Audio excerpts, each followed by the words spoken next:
Welcome back to Hoops HD, everybody. This is the Hoops HD Report.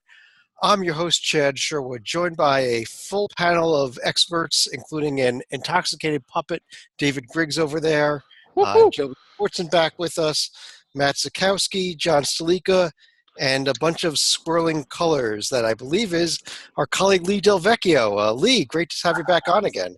Yeah. What happened? I was unconscious for a while. Where am I? That's what happens when you party with the puppet. Why is there a puppet here and a bottle of bourbon that's 3/4 empty? Right. I don't know how. Yeah. I guess I'm on the podcast. Hi, guys. Yeah. I'm trying to figure out why there's still a quarter of the bottle left, David. That's my big question. I don't know. I miss our old porn music intro from back in the days of Crimson Cast with Lee. I was told medicinal reasons by the creepy puppet that I saw when I came to. And you're also missing the voiceover from Galen, right? Right. You can just go back to sleep, Lee. It's okay. No, I can't go back to sleep. There's too much exciting college basketball idiocy to discuss. All right. Yes. Idiocy being the operative word here. Idiocy is a real good word. I guess what we like to do on the show is go over all the major conferences, the major multi-bid conferences, and I thought we'd do something a little bit different today, guys, and start with a conference that I don't think we've started with in God knows how long, if ever. But I'm going to pull it right up here on the screen, some standings. And there is the Mountain West, which welcomes a team back to the top 25 today for the first time in about 15 years. As Nevada did break through. And real nice week for Nevada. Picked up the win over Illinois State, and there was a win there at UC Irvine. You can see all the scores off to the right as well. But Joby, how about the Mountain West? We got an improving conference here, don't we? No, we do, and the question is the vacuum, and they're trying in some cases to fill that vacuum of the Pac-12 struggles. It's a tale of two conferences, to take a little Dickens trade at it. The Pac-12's loss is geographically the Mountain West game when it comes to bids. With USC looking, finally, not to preview the Pac-12 looking not so great against Larry Browns, the missing Larry Browns. It's basically all you have is Arizona State. So then you have Nevada, who is a very strong team. San Diego State is still a solid squad. Boise has actually played very well this year. This is, and a win over the Pac-12, for Boise. Yeah, a totally good Pac-12 team that should absolutely be considered as a team's best win. Not a bad thing at all. Right. Yeah, and UNLV had Arizona dead to rights. Had them and couldn't put them away. This conference is is this conference the Big East? No. But this conference probably is looking at legitimately multiple bids this year, because look at those RPIs. Just look at those RPIs. 8, 43, 36, 84, and 50. And then some not awful ones, only one in the 300s. That will certainly reduce over time, but there are right there, if you say the top 50 in the RPI are traditionally that round of at-larges, that's 4 teams right now. Not saying they will get 4, but right now, watch out. Yeah. Well, Joey talks about UNLV and their missed opportunity against Arizona. I say their missed opportunity was actually at Northern Iowa a few days earlier. That was part of the Valley and the Mountain West Challenge. And it was a home loss too, which obviously hurts more. So you're right, John. They lost to 2 really good teams. And one of the teams you didn't mention, Joby, is just how improved this San Jose State team is. They're way ahead of their normal pace here of overall wins. That's right. They are. What the hell did I get the buzzer for that? They're improved. Lee, I actually made a comment on Twitter today, and I'm going to stick by it that, at least for the top half of it, I like the Mountain West better than the Pac-12 right now. No, I agree with that. And it's bad. I was going to do this before you set me up, and I'm going to hate it even more. I have to give Chad credit. Chad was all about UNLV a couple of weeks ago, and he's been right. And you could tell in the end of that Arizona game, it was just the last vestiges of the really dumb stuff they've done the last couple of years. Hasn't quite been coached out yet. But the turnaround in this UNLV team to me so early is really stunning. And there are two things about long-time teams from this that surprised me. One, how quickly UNLV seems to have turned it around. That's huge for the conference. And New Mexico's turned it around, just not in the good way. And it's going to be really interesting to see how their struggles could really compound being in a conference that they probably thought it would be a lot easier than it's going to be. And New Mexico is bad, but they're going to look even worse than we thought just because of how many other good teams there are in this league. And it's going to be a real struggle for New Mexico to be a 500 team in this league. But that won't be as damning as we would have thought to begin with, because the turnarounds are all over Fresno, the good ones, UNLV, Fresno State. Where this program was a couple of years ago was pretty impressively bad. And for me, it's really just a lot of these programs are getting to where they really should be. Nevada should be perennially a very good team. Fresno, with where they're located, there's no excuse for them not to get the recruits. That's before you factor in that the Pac-12 in Northern California doesn't know what it's doing, basically. That's the theme. Fresno has a wonderful location. I do have to put a stop there. You have never been to Fresno if you say that. I like farms, It's beautiful farmland. Look, there's 351 teams.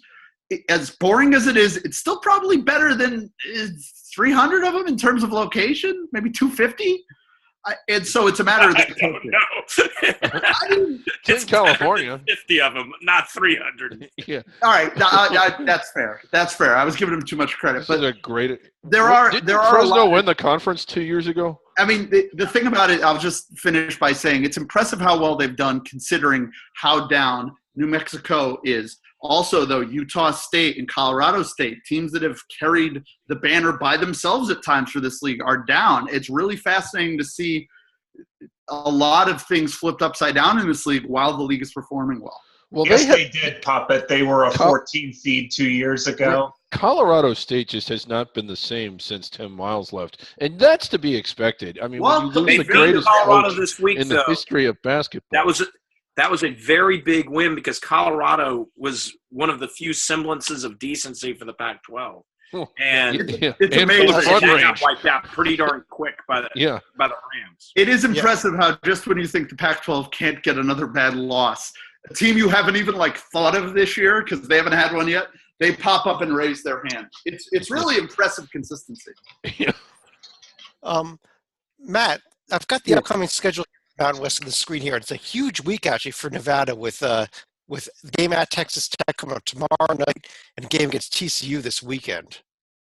Yeah, I think they get one of those, and they're in great shape, I think, for an at-large. Not that they might already be, because I think that URI wins going to look really good at the end of the year, but yeah, just get one of those, and I think they're going to.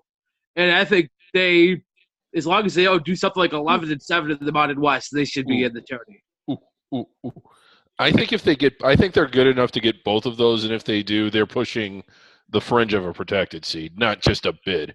This is a really good Nevada team, I think. I think so too. This just seems like the kind of year where there's going to be, not at the top end, there's going to be a third or fourth place Mountain West team that's going to do that 11-7 thing and is going to be one of the teams we're talking about right to the wire. And while obviously they want to get in, that's a big step forward for the Mountain West to have a team that low that's being, I think, probably discussed right to the end. And so even though I don't think it'll be Nevada, I think someone is going to do it, like UNLV maybe does an 11-7 in the league, but or Boise. Or Boise. And UNLV, will it be that they couldn't quite get over the hump against Arizona? If that's even, we'll see what Arizona is. But, Would that be – will that OT loss that right now looks like a great – they've come so far, will it end up being the one thing that keeps them out? That could be fascinating.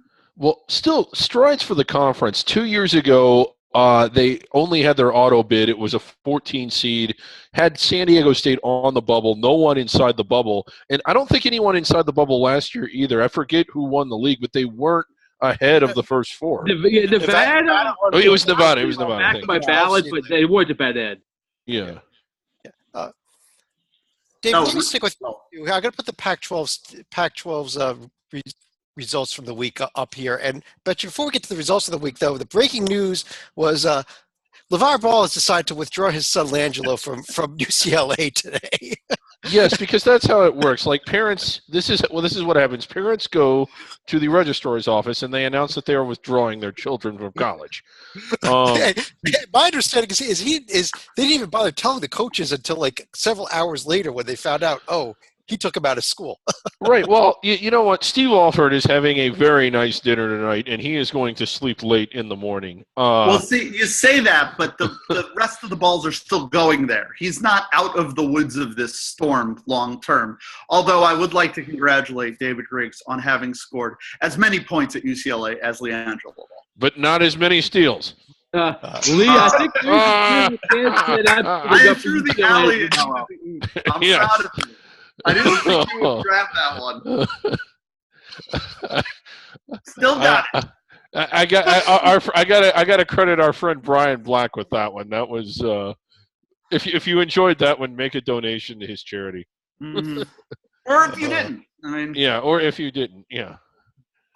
Yeah, seriously, for a sec there, if anyone from Marquette's by chance listening to this, give him a damn jersey already. Yeah. Oh, well, and those jerseys are awesome too. Like they're awesome. The Marquette jerseys are glorious. Please give him one. I've seen so many ugly ones that have still reached out and given to him. Give him a nice one, would you? Right. But Chad, I'll say this: it's actually a benefit, I think, for the conference to have this complete Leandro Ball shit show, because the more we talk about that, the less we're talking about the basketball. Because, oh boy, there are some teams in the conference. There are going to be some slap fights at the bottom. Like Washington State's legitimately one of the more interesting teams I've watched out of it, and that's not entirely a compliment. John, right there. UC Davis 81, Washington State 67 this week. I mean, SMU then blowing out USC. I mean, you've got some decent records up top there, but I haven't seen anything from any of these teams. Have you? Really? Not even one. There's one I could team sort of understand USC going on the road against SMU. I mean, SMU is not the easiest place to play, especially with the Mustangs winning over 30 in a row. But what excuse is Washington State going to come up with? Because they were pretty much given the keys to a Porsche after winning the Wooden Legacy, and they promptly crashed it behind the same window that Ferris's friend Cameron did. Yeah. I mean, I can't believe that. I can't believe Washington State saw, took prosperity and immediately drove it into a ditch. I can't believe. Who could have seen it coming? There is one team who has shown up, and I can't believe who it is. I think it's Arizona State, and they have Arizona there's one. State, I mean, they've beaten. They beat this great Mountain West we just went through. Well, Arizona State did their job against San Diego State, and then they blasted San Diego State. About the other win that they blasted Xavier. I mean, they blasted their way through that tournament. Arizona State has looked legit. I mean, I think they're ranked somewhere in the teens, and they're at least that good so far. I mean, they've certainly earned their stripes. That win over Xavier is one of the best of the season. Yeah, I mean, the answer, who do they have? It's Bobby Hurley. That's what this is. It's the value of coaching and teaching and recruiting. He is a really freaking good coach and might be the employed Pac-12 coach in the state of Arizona this time next year. Who knows? Wow, that's a bold statement about that. That wasn't basketball related either. There are some storm clouds. Just a few. I mean, well, just because the FBI is investigating you and taking some members of your staff to jail, I think you're jumping to conclusions here, Lee. Yeah, who among us? I mean, who among us? But no, I just think, I mean, it's early. Is he not the front runner for National Coach of the Year at 7 games in? I mean, like, they're good, and I think it helps them that, I don't know how they're good either, but they are. The strength of schedule top 100. I mean, you mentioned the road wins. I mean, they're solid. This is a legitimate surprise for me because last year I just didn't see anything to indicate that they were going to be good at all. I hadn't been impressed with anything he had really done out there. But wow, I mean, they're a top 15 team. They've played like it so far, and when they're blowing out other ranked teams on neutral floors, like how do you not say that they're good? Well, the one thing to be aware of with them is it's an all-offense thing. Their defense is poor, and they haven't really played too many good offenses, but they played Xavier, and they basically just outscored them. They can put the ball in the basket all night. If you have a question with them, it's how the hell are they going to stop anyone? I mean, who would have thought that the most exciting upcoming game of the season is Arizona State at Kansas, but here we are. And Arizona State, very early nitty-gritty ratings, which aren't finalized yet, they're third behind Duke and Kansas right now. Yeah, and we got some great games. Actually, this is a huge week coming up here for the Pac-12 with games like Arizona, Texas A&M, Utah, Butler, UCLA, Michigan, Colorado, Xavier, Arizona State, Kansas. Speaking of Arizona alums. Tonight I'm a Penn alum. Thank you very much. Go Penn. They destroyed Howard after losing early, but it was a great time. John, we were just talking about the best basketball program in Arizona State. I mean, NAU is probably second, but, you know. The Lopes, baby, the Lopes. They're yeah, obviously.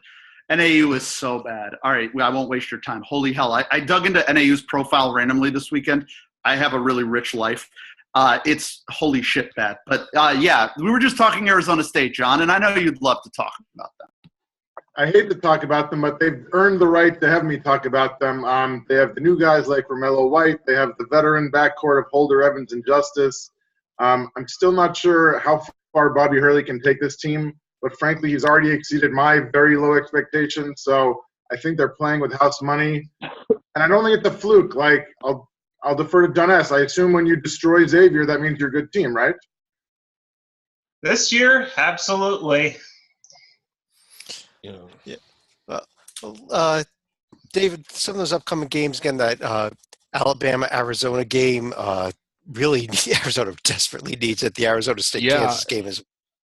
Yeah, Arizona State-Kansas, I've got that one circled because, again, another really good test. And, you know, they've shown that they're top 20 good, maybe top 15 good. Are they top 5 good? We'll see what they can do against Kansas. Either way, it's a pretty good litmus test. How about this Central Arkansas-California game? I think that's a very evenly matched game. One of the more evenly matched games we're going to see here. Kind of looking forward to that one. And Wazoo, Idaho, more of a fun game than it is an important one. The two are 8 miles apart. And what else we got here? Texas A&M, who we're going to get into a little bit, a fantastic start with a fantastic profile there. And the Hate Fest. And this Gonzaga-Washington game, they got the series back, but Lorenzo Romar is gone, so is some of the heat. But it should still be fun. Yeah, it might actually be competitive now. Yeah. Yeah. I'd say that UCLA Michigan looks like a bubble special to me, I think. Yeah. Let's move over to the ACC, which had a huge week in the ACC Big Ten Challenge, dominating it with an 11-3 margin in those games. And Titel, let me bring you in here now that you've joined us. And what were your thoughts about the entirety of the way the ACC played this week? I did expect them to beat the Big Ten just because teams like Wisconsin appear to be having a down year. I was impressed. I really didn't think it was going to be this one-sided. Obviously, when you have the power teams like Duke and Carolina playing the not-so-power teams like Indiana and Michigan, that's to be expected. But kudos to the conference. I mean, even the middle-of-the-road team showed that they can beat any team on any given night. Yeah. And David, the other big story out of the ACC came Friday night with this score that I just highlighted of Grambling, Georgia Tech. What the hell? Well, I want to put this in the context. Is this the biggest surprise of any singular game? A 16 has never beaten a 1. I actually said this in the write-up, but there have been a few individual games throughout the regular season that were just as improbable. I think this may have been one of them, and the only other one that comes to mind was TCU a few years back with a sub-200 RPI beating Kansas, who was either ranked number 1 or ranked in the top 5 and went on to earn a number 1 seed. And that's the only other thing that I compare. This was just an astounding, shocking, inexplicable result. And I know Lee loved it. Like I thought of Paul, but like even there, it's in another stratosphere. Like it's not like this is some Grambling team that's like really on the verge. God bless the kids. They're just as terrible as they've been for a while now. And I mean, you know, the good news, Chad will like this. You know, we're a couple of fans of the beautiful game, and it really had a very European-style decider at the end. For those who didn't see it, putting an own ball in with 5 seconds to go, which was, I mean, if you're a Georgia Tech fan, if you thought, well, this will be bad, but how bad? It's literally the most embarrassing loss, like, to another level just because of that. They put the ball in their own basket to lose. For the winning basket. Yep. Yeah. By the way, there is one other game that comes to mind. One word: Chaminade. Chaminade. Have they ever knocked off more than one? That's the all-timer is the original one over Virginia. But Chaminade this year put a pretty embarrassing one on somebody. Yeah, but Cal is terrible. Like, I mean, this was in Alaska Anchorage. I think beat Wake Forest when Wake Forest made the Elite Eight. Am I remembering that right?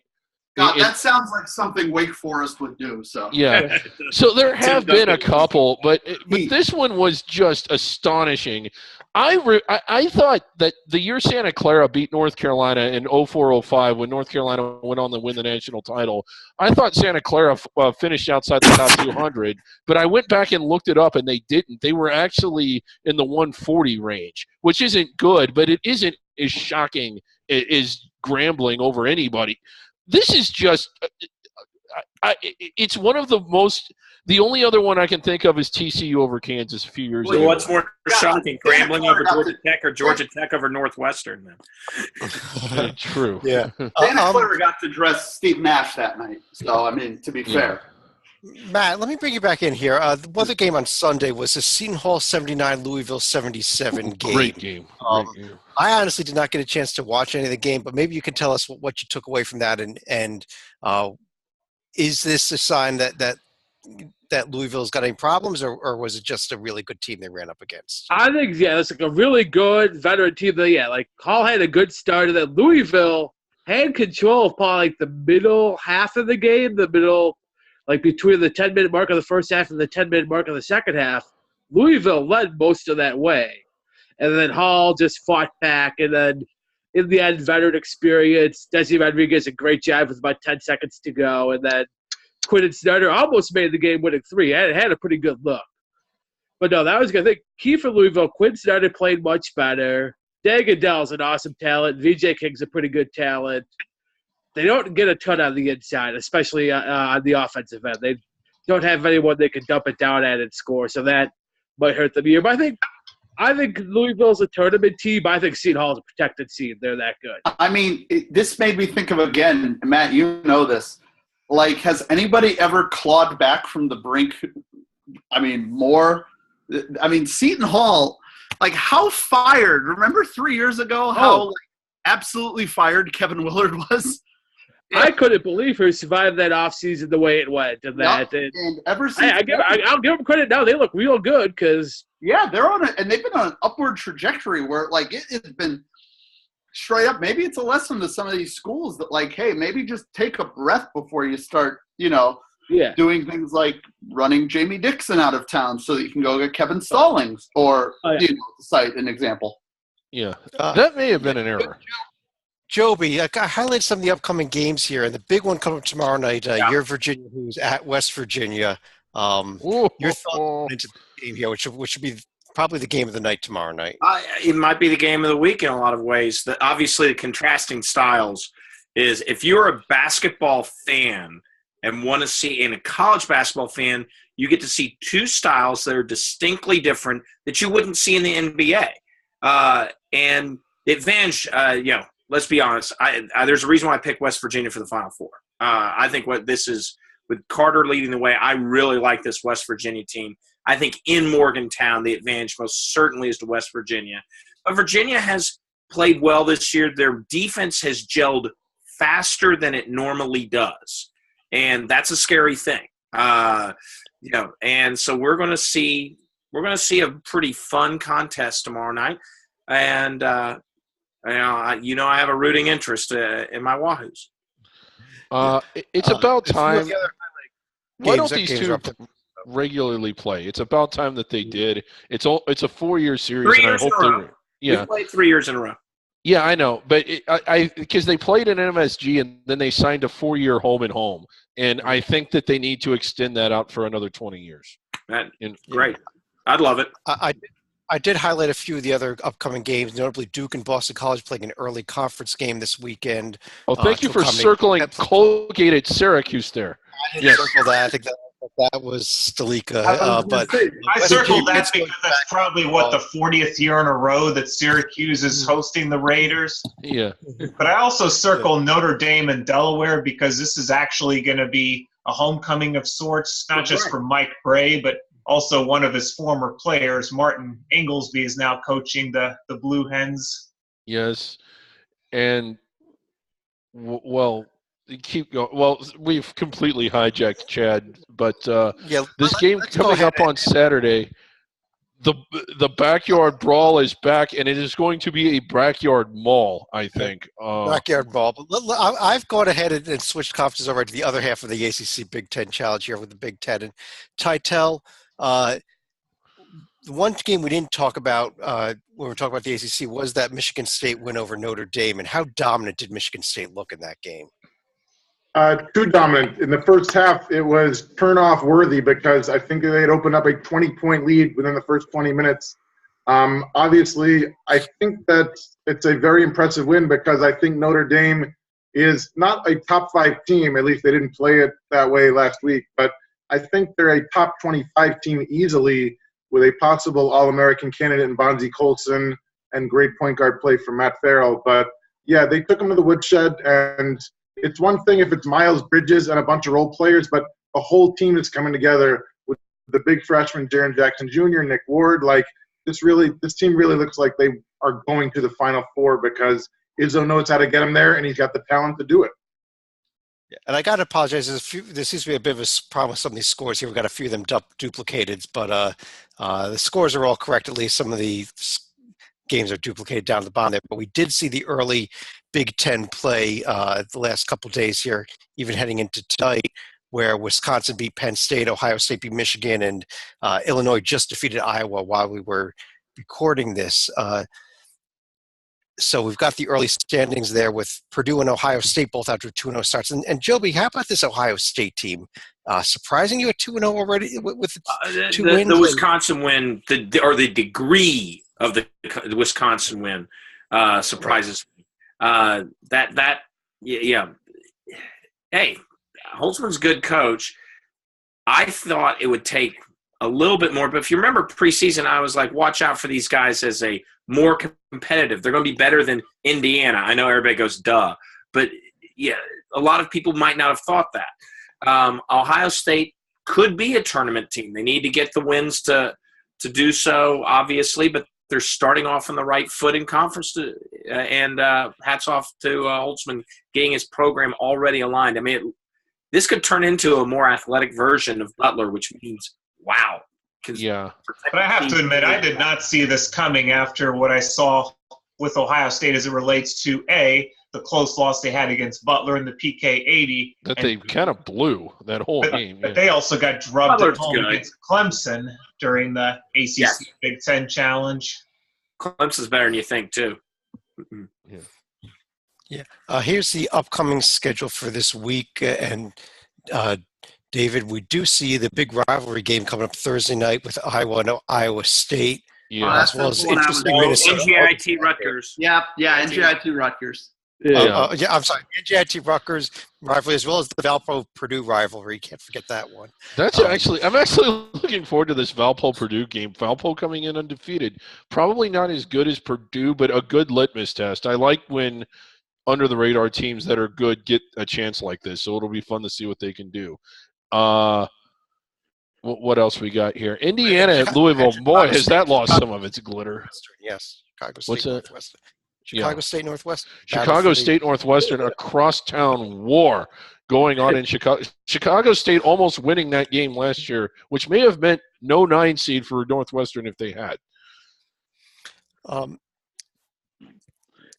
Let me go ahead and switch over. Let's take a quick look over at the Big 12 now. And Tytel, let me bring you back in here. Hopefully we can get these games up here in a second. There they go. There they are. In terms of the wins this week, I don't know if there was anything that really stood out other than maybe Baylor's loss to Wichita State. I mean, I was hoping John Etz was going to give us a long piece on Xavier over Baylor. Yeah, Wichita State going into Baylor where they never, ever, ever lose at home to non-conference teams. I think it was something between 40 and 50 in a row. And obviously 46. a 7-point game is close, but the Shockers are for real. I mean, they're still missing Marcus McDuffie, I believe, so I really didn't think this early in the season they'd be ready. And Landry Shamet coming off the injury. Kudos to Greg Marshall. I still don't know how they're going to do in conference play.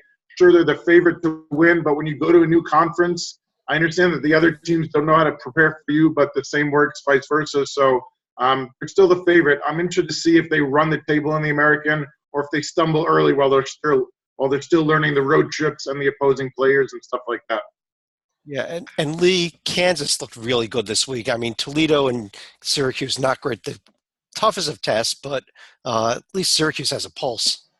Yeah, no, I mean, Kansas, just a different level from those teams. I was really impressed with how easily they were able to handle Syracuse, a team that has got some real quality pieces starting to come together. I mean, this is not one of those years, for good reason, where people are like, this will be the year for Kansas. So watch this be the year where they don't win the Big 12, where like TCU does it, or that would be pretty funny, by the way, if TCU ended it. Yeah, and David, here's the upcoming schedule. Speaking of TCU, they've got SMU coming up tomorrow night, and another really good long one, along with the West Virginia game. And of course, we got Hillsdale Free Will Baptist at Baylor with a huge rivalry game there. Yeah, I mean, a couple of like-minded institutions, both Baptist universities. Those things can get pretty far out of hand. We already talked about Arizona State, Kansas already. Texas at VCU, interesting. Just the storyline there with Shaka Smart, but yeah. I really like this Texas team. They don't have the profile to show it yet, but as crazy as this sounds, the two games that impressed me the most, I think, were the two that they lost to Duke, and I want to say was Florida, the other one. Yeah, they basically should have won both of them. Yeah, I mean, I'm very impressed with Texas. This is a good team. Yeah, and they let those get away, but it was in November, and I think once those November cobwebs get worked out, they're going to get many, many more chances at big wins, and they're certainly capable of picking up a lot of them. I think Texas is going to be right in there at the end of the year where we're talking about protected seed level good. And I don't think their offense is good enough. Yeah, they struggle to score, especially in the half court, and I think they should be playing at a much faster tempo with their parts, but yeah. Chad, I do have one thing to point out from a numbers perspective. We always talk about the Big 12, how there's no bad losses. Look at those KenPom ratings. Every team is 61 or higher. Even in the RPI, you have 8 of the 10 teams in double digits. That's pretty insane. Only 2 in triple, and Oklahoma State's at 136. That's not awful. In the grand scheme of things when you're comparing it to other bottom feeders.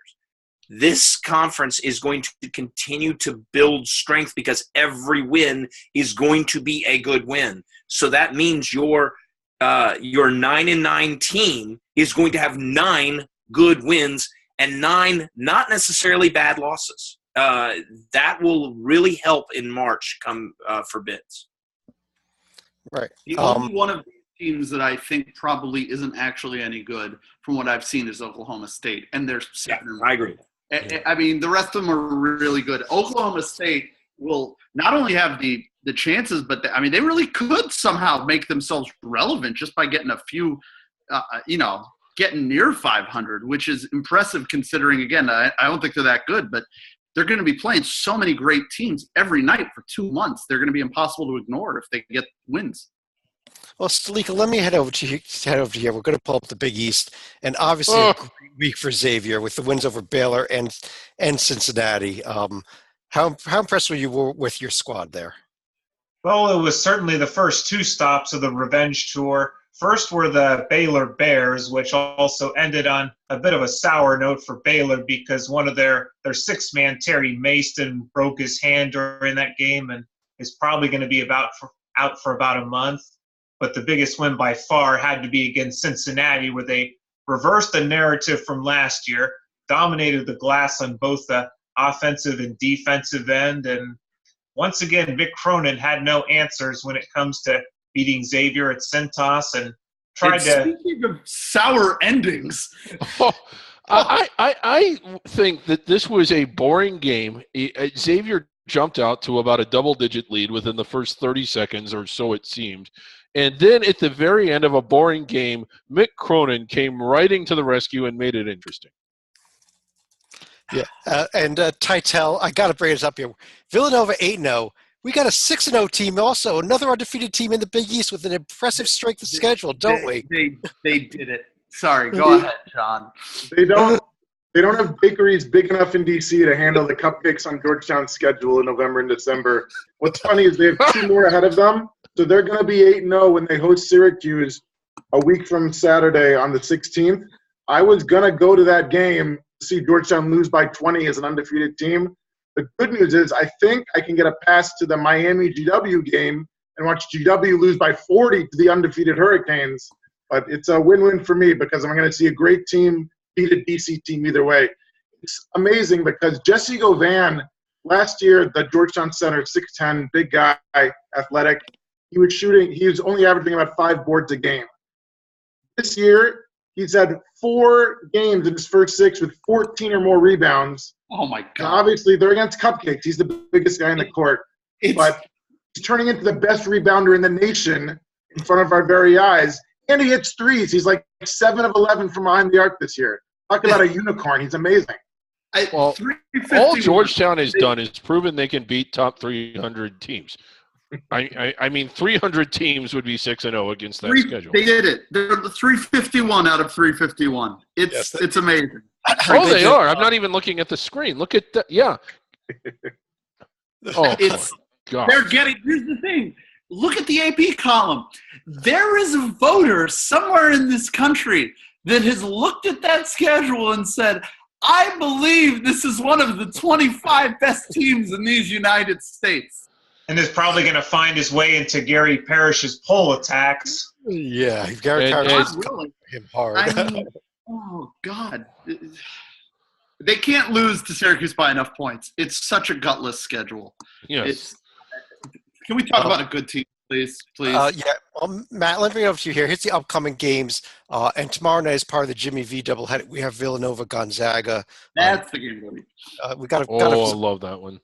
I think that's big for Villanova because through basically no fault of their own, the battle for Atlantis bracket went haywire on them. The Tennessee wins, okay, that might have some value, but they really need a win like Gonzaga, especially. I think they'll be on the discussion for a 1 seed, so they're going to need something like this to buoy them because Gonzaga, I think, is going to at least be like a 5 or 6 seed. Gonzaga wins that game, and Gonzaga's looked really good. This is a team that took Florida to the wall.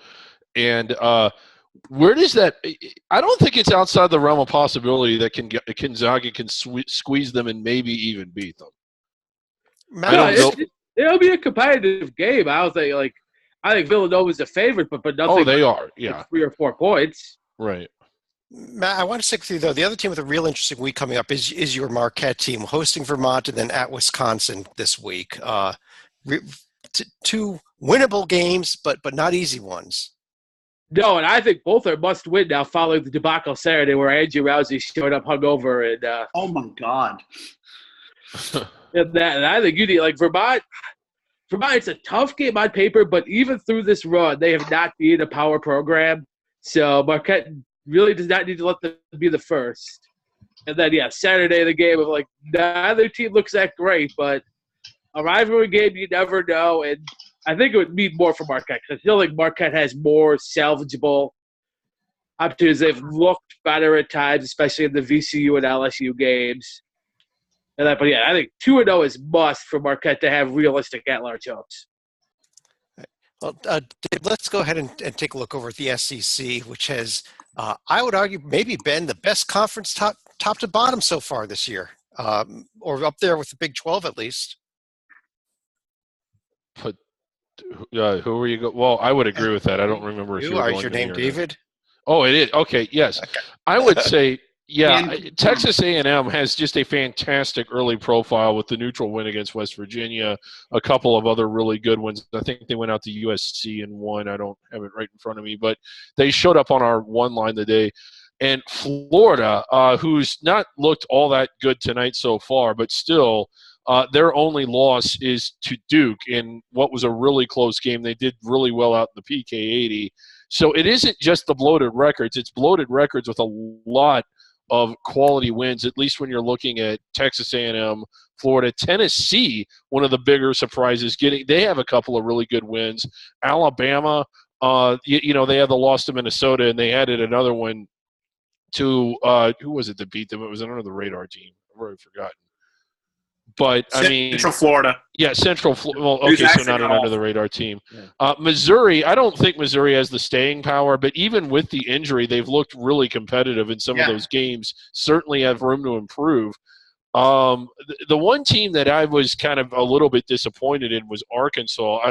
I still think that they have it in them to get into the field solidly and maybe even be in the top half of the bracket, but my God, did Houston blow their doors off. Yeah, that second half did not go well for them. That was a pasting.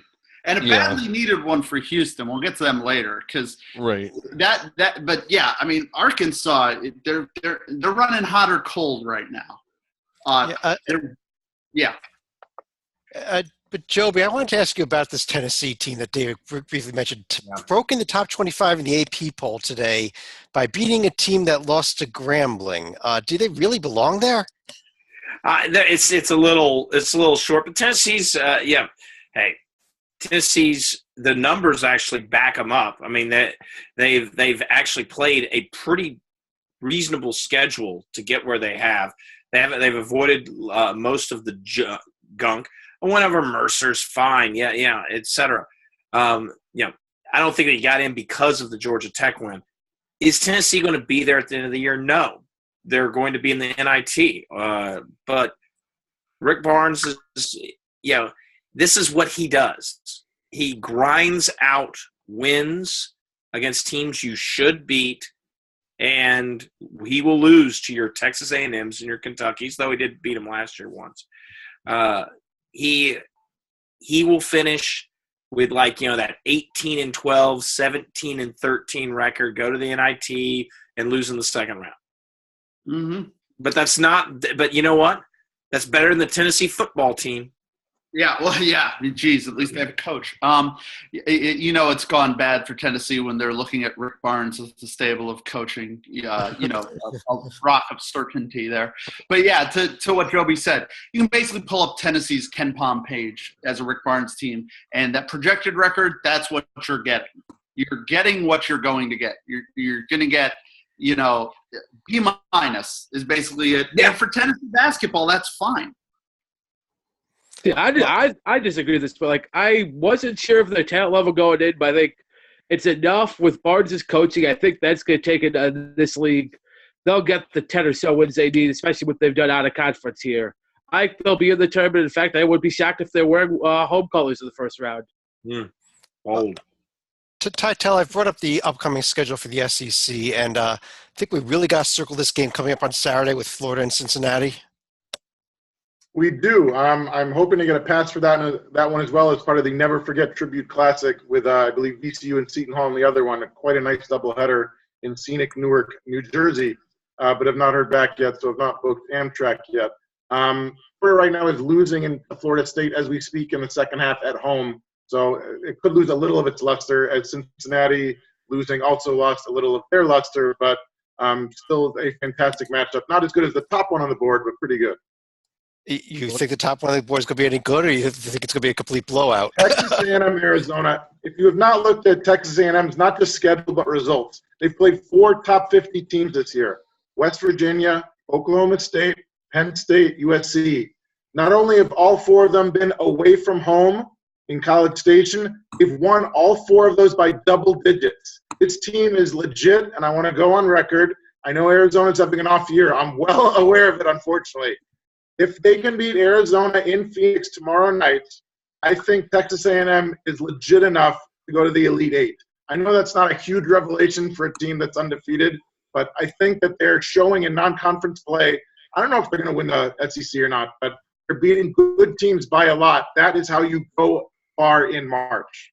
Well, I mean, John, to be fair, Arizona's played a lot of top 50 teams. Yes. You know, It's not working out too well, though. it's not gone well. Lee, we've got you on the show, so we definitely need to talk some American. And do we need to talk a little bit about, say, a team called Columbia?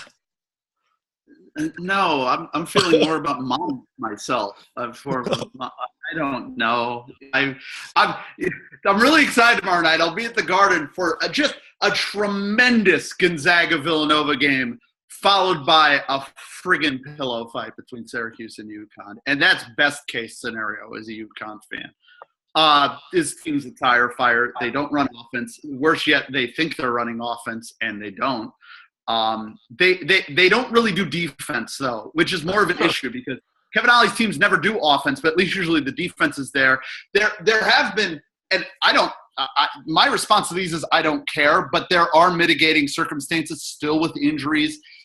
Tariq Gilbert might be done for the year again with the shoulder thing, but or might not be. Nobody knows. The best actual rebounder, Eric Cobb, has barely played. And their other bigs, Mamadou Diarra is actually suddenly looking like a guy who was the New York State Player of the Year 2 years ago. He's played really well, but his continued dedication to leading the KenPom fouls committed per 40 ratings is an issue. He's gotten down to, I think, 10.4. At one point, he was rocking like a 16, which isn't great because you're only allowed 5. But Diarra has actually played really well in a span where no one else on this team really has. And, I mean, I have tremendous doubts about this UConn team. But the good news, I guess, is the American has actually other things to hang its hat on. We mentioned Houston, very impressive over Arkansas. Also, UCF was a team that was getting a lot of buzz, and I really didn't buy into. And they kind of showed why at the beginning of the year. But to get that win, to just – or rather to almost I can't remember if they beat Mizzou all of a sudden. No, they beat Alabama. They lost to them, but they actually they played well, which given what a tire fire UCF has looked like so far this year, there's positive signs there. East Carolina has decided that they actually – the fact that Jeff Lebo was allowed to resign and was not fired into the sun is stunning. South Florida might be the worst power conference team in the country by a factor of 110 spots in KenPom when the season ends. I may disagree with Lee, I got to disagree with you there. I think at the end of the day, East Carolina may be worse than South Florida. That's how bad that team is. They did get win tonight over Campbell, but it was barely beat Campbell. Why is East Carolina so bad? It makes no sense that they are that bad. I mean, it's one thing to not be good, but given the type of school that it is and the alumni base and the money they put into athletics and the rich basketball area it's in, why aren't they at least top 200 consistently? I mean, David, North Carolina State, Wake Forest, Duke, and then the other ones, Davidson. Yeah, they're in a rich basketball area that's taking all the talent away from right, but they're not even they're not even as good as Winthrop. I mean, if they were in the Big South, they would not be competitive. Joey, how can you forget the hot team on the western side of North Carolina? Oh, God. Oh. Here's the thing about East Carolina. UConn has played a road conference game there 3 times, and in all 3 cases, the television feed has gone out in the second half due to a power outage. So I feel like facilities are an issue. Looking throughout the conference, though, or farther down it, this Temple team is a team not a lot of people are talking about, and they've got a big chance Wednesday playing a Wisconsin team coming off, we mentioned, getting their doors ripped off, thrown into a metal shredder, and incinerated by Ohio State. This is a big game for Temple to show that they can actually live up to the expectations, and it's a home game. Also, SMU looked really good against USC. We mentioned that. Cincinnati lost I mean, they looked really bad in that Xavier game, and that's before the coach is dropping MF bombs on the opposing team's best player, which is not ideal. And Memphis is such a tire fire. It's almost like not recruiting a top 150 player has backfired on them. They needed the jaws of life to escape Mercer at home. Memphis is bad. And, like, UConn's bad, but UConn's the worst 6-2 they could have been, given that on the season they have been outscored by a point on aggregate, and that they needed overtime to beat Columbia and Monmouth. But they are 6-2. Memphis is horrendous. And what about – can I ask you about Tulane? And I know Tulane's not a tournament team, but they are much improved. I know that – they really are. It's look, say what you will about Mike Dunleavy. He's still by far the best coach they've probably ever had, and you can tell the team is really improved. It's just it's a poor man's version of Arizona State with Bobby Hurley. You can just see the effect. They don't have a lot of great talent, but they play a lot smarter now. They're much better, and they're clearly not a drag on the league. But don't you worry. East Carolina, Tulsa, and South Florida are right there to help everyone out in that regard. I'll tell you what, let's kind of quickly take a look at the Atlantic 10. And Matt, let me bring you back in here for a moment. Take a look at some of the results from the A10 this week. The big one being Rhode Island's win over Providence. Yeah, Rhodey looked very solid in that game.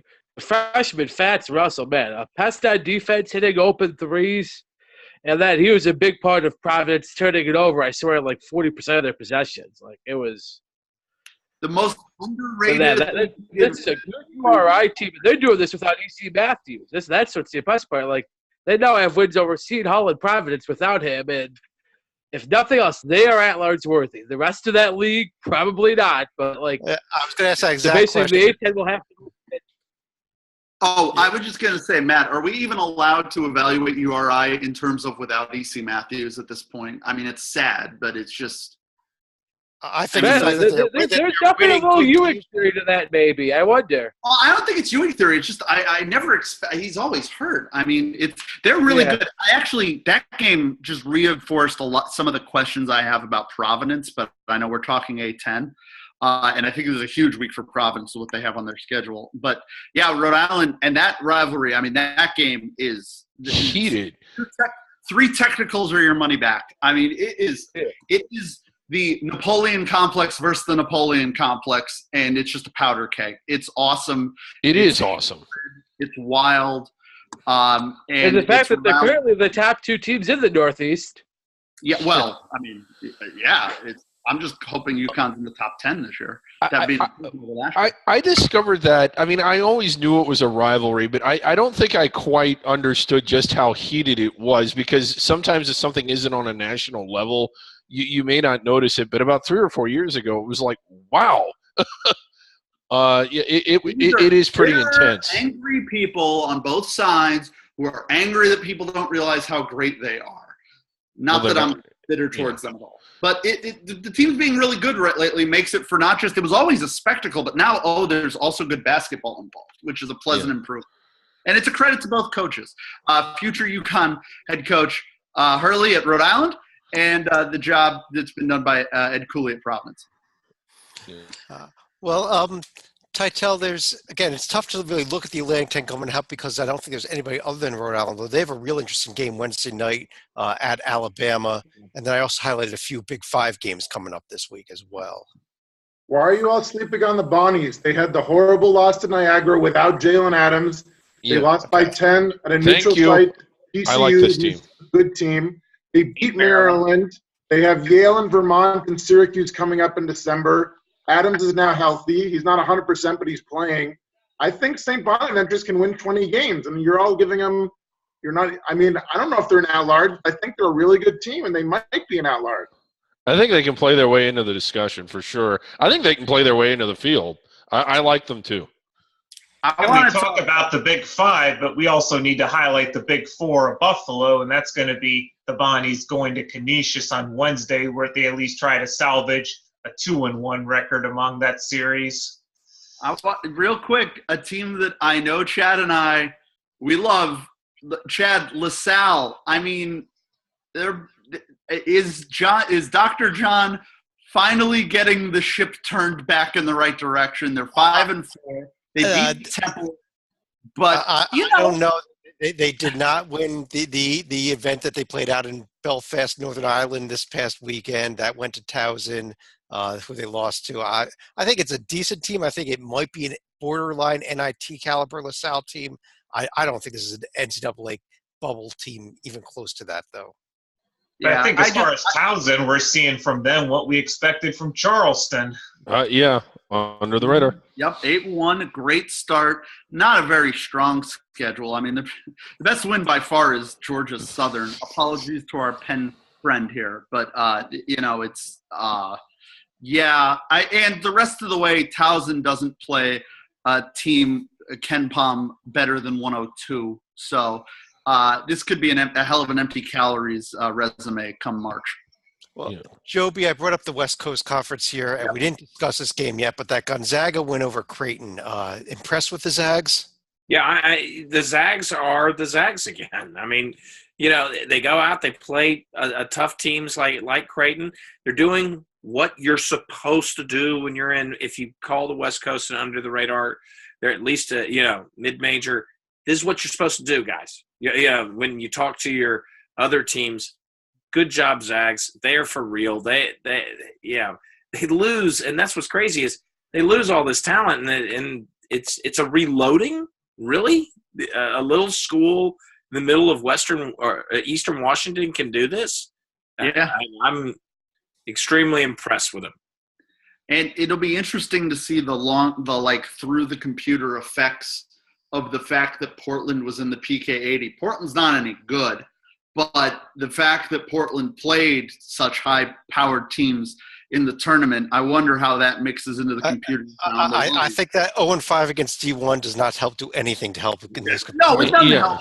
What helps is that BYU has actually done the job they have to out of conference. Yeah. Get a third reasonable resume. The problem is St. Mary's hasn't. So. Yeah, no, St. Mary's – I think we can – is it safe to say they have to win the league at this point? I think so. Well, I think they can afford one or two more losses, and one of those they have to at least get Gonzaga once. Right, yeah.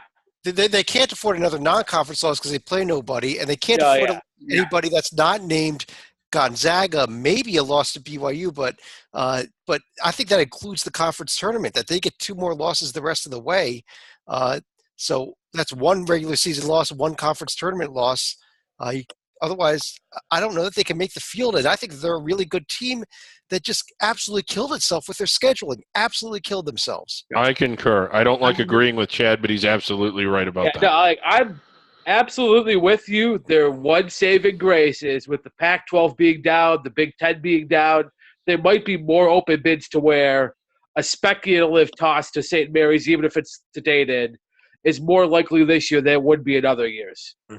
It just reminds me of some of the 04 Utah State case. Yeah. It's a very Utah State thing here.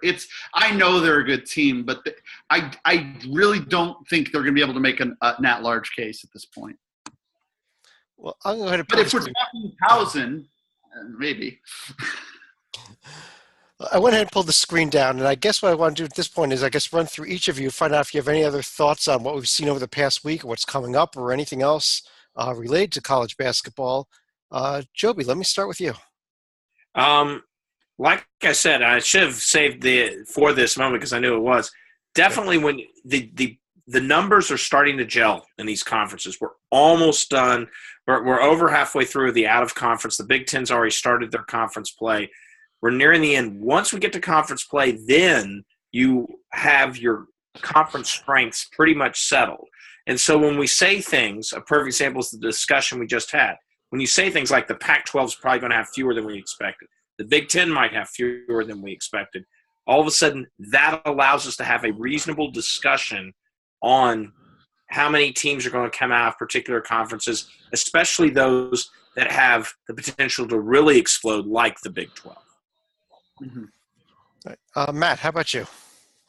That's just that we brought it up, and now I think like St. Mary's Gonzaga.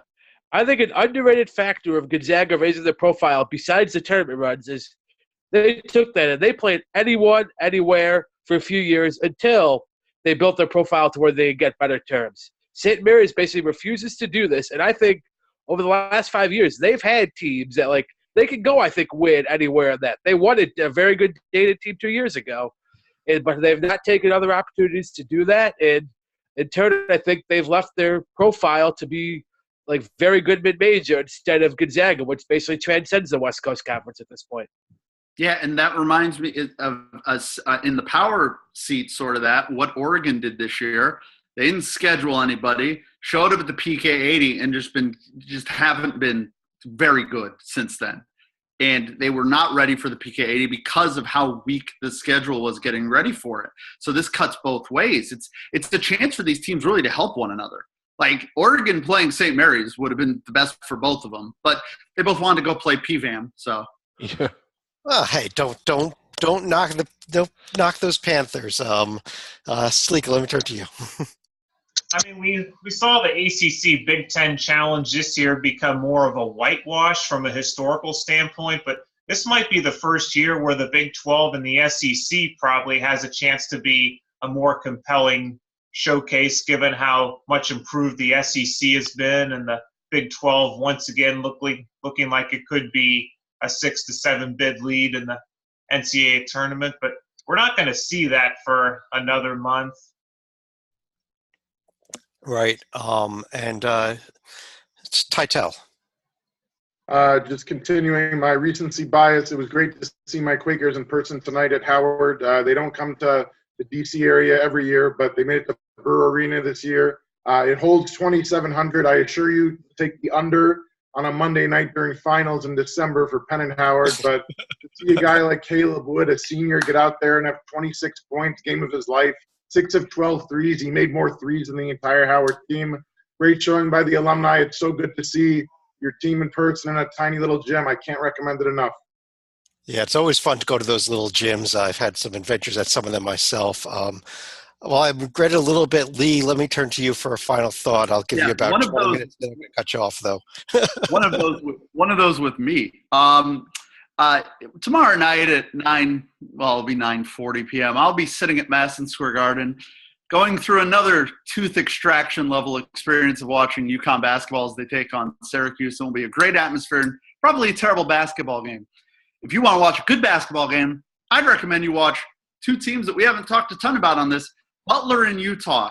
As much as the Pac-12 has been bad, and it's been bad, Utah has managed to play a bad non-conference and not lose to anybody but UNLV, and that's a big accomplishment. This is a huge test for them, though. Utah going into Hinkle Fieldhouse. So far this year, their best win is Mizzou, who, as we mentioned earlier, I think we're all surprised how well they've played given the loss of Porter. But I'm excited for that game tomorrow night. I'll be sitting and suffering and hating myself at Madison Square Garden. Well, I want to just mention also here, we actually lost somebody on Friday, Perry Wallace, who played at Vanderbilt. He was the first African-American player to play in the SEC back on December 2nd, 1967, when he played for Vanderbilt. He passed away on Friday, unfortunately. It was really sad, especially because at the SEC football championship game on Saturday, which was going to be the 50th anniversary of that game, they were planning to present him with an award and a trophy. I believe his family still showed up and took it. But one of the great players that helped break some of the barriers there, and the first African American player in the SEC. So our condolences out to his friends and his family. But I guess on that note, let me turn to David for his final thoughts. Although I kind of dread doing so. Well, okay. Well. What's the dread? What I wanted to do really is just share one of the features on the site. We don't do this very often. This is the survival board. Can we see it up there? Yes. Yeah, okay. This is the survival board, and what this does, it just highlights everybody that's going on, and it basically tells the selection committee what to do. Now, you start to see this more January, February, certainly in March, so they know who's in, who's a champion, who's locked in, who to consider. Right now you see everybody still being considered There's the ACC. You see everybody in italics, America East, ASUN. We got all the conferences there. And then we get to the Big Ten, and then we have all those teams under consideration, with the exception of Nebraska. The Cornhuskers, the only team being locked in. Tim Miles is going to do a great job when he's back at Colorado State next year. After He's being gone. David is gone from the podcast. I have officially removed him. He has been ejected. But I think on that note, on behalf of John Slika, Joby Fortson, Matt Sikowski, Lee Del Vecchio, and John Teitel, who are here, and not on behalf of David Griggs, who hopefully will not be back ever again with the stuff that he's been doing. I want to thank everyone for joining us for the Hoops HD report, and we'll talk to you again real soon.